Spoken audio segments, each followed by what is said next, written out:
Después luego encontramos el artículo 9 sobre estafas y fraudes informáticos. Yo creo que este es uno de los artículos centrales. Hay varios, pero este es uno de los centrales de esta ley, que incorpora un inciso más al artículo 173 del Código Penal, que establece que también será considerado estafa cuando alguien defraudare a otro mediante cualquier técnica de manipulación informática que altere el normal funcionamiento de un sistema informático o la transmisión de datos. Estamos específicamente hablando de técnicas que son conocidas como por ahí phishing, caballo de Troya o robo de identidad, en donde existe un perjuicio patrimonial posterior para la víctima mediante esa manipulación del sistema informático.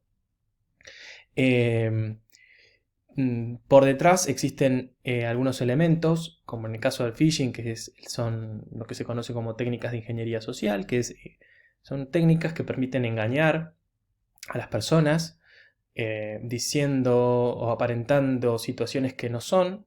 En el caso del phishing, un correo electrónico que aparenta ser un correo legítimo del propio banco o entidad financiera con la que uno opera, siendo este falso, que nos redirige luego a una página web también falsa que parece ser la del propio banco, en la que se solicita que se incorporen una serie de datos a modo de confirmación, pero en definitiva son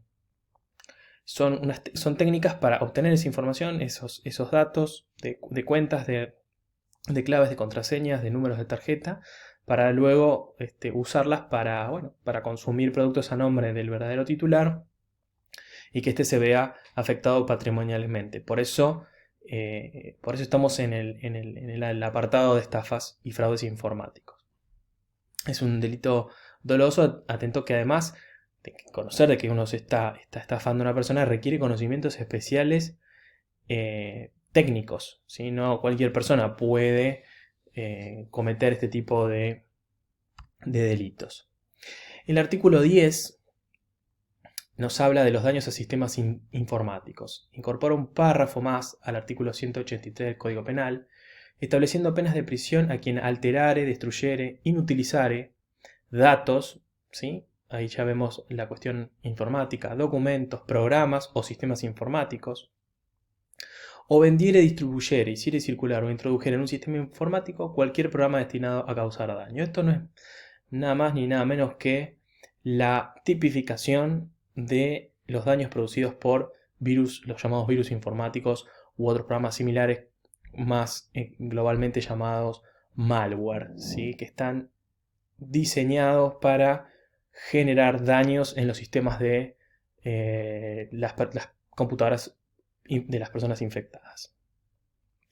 Obviamente que son tipos de delitos dolosos porque hay una intención en el daño, si el programa está diseñado para dañar. Y lo que es importante tener en cuenta es que el tipo penal ampara los datos y software de la computadora dañados, ¿sí? Pero no los derechos que tengan sobre la propiedad intelectual de esas bases de datos y de esos programas de computación, ¿sí? Entonces, no solamente el daño, sino, digamos, el tipo penal habla de alterar, destruir, inutilizar, sino también a quien vende o distribuye o hiciera circular o introdujer ese virus o a ese sistema informático, ¿sí? Después tenemos además un daño agravado, que es el daño a sistemas informáticos de servicios públicos, es decir, se sustituye en este caso el artículo 184 del Código Penal y hay una pena de prisión a quien ejecuta un daño en datos, programas o sistemas informáticos públicos y en los sistemas informáticos destinados a prestación de servicios de salud, hoy en día tan esencial, comunicaciones también muy esencial, energía, transporte u otros servicios públicos. ¿Sí? Quedan abiertas las puertas para servicios públicos que se declaren a posteriori. Pensemos en un servicio público de Internet. ¿Sí? En este caso se agrava la pena si el que lo ejecuta además sabía que era un sistema informático público. Podría no conocer que el sistema de comunicación no era público, perfecto, pero si lo conocía la pena es más grave.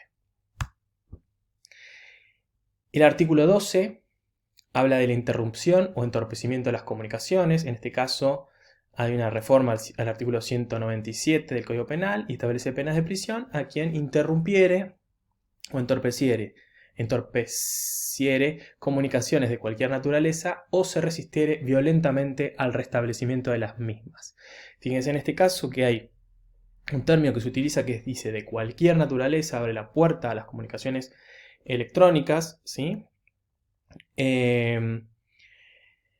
Y sanciona no solo la interrupción o el entorpecimiento de esas comunicaciones, sino también la resistencia al restablecimiento de manera violenta. Es decir, si además de entorpecer esa comunicación o de interrumpirla, luego ejecuta algún tipo de acción con la idea de que no se pueda restablecer o de generar mayores daños, ¿sí? Y se trata lógicamente de un delito doloso porque requiere este conocimiento.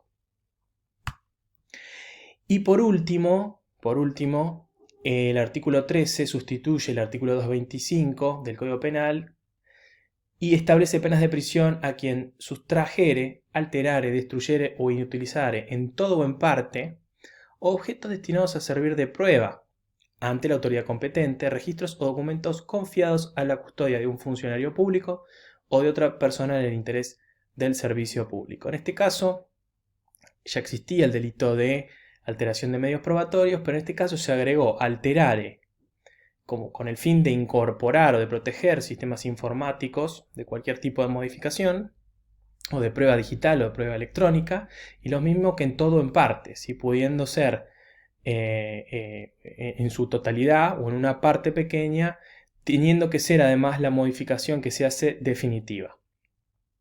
Se trata de un delito que solo admite la modalidad dolosa, ya que tiene que saber que es un medio probatorio, el elemento que está destruyendo o inutilizando, y si no lograra alterar la prueba de manera tal de que no sea posible recuperarla, entonces en ese caso, habiéndose podido recuperar, estaríamos ante el grado de tentativa. Bueno, hasta acá la presentación, espero que les haya servido y nos vemos en la próxima. Gracias.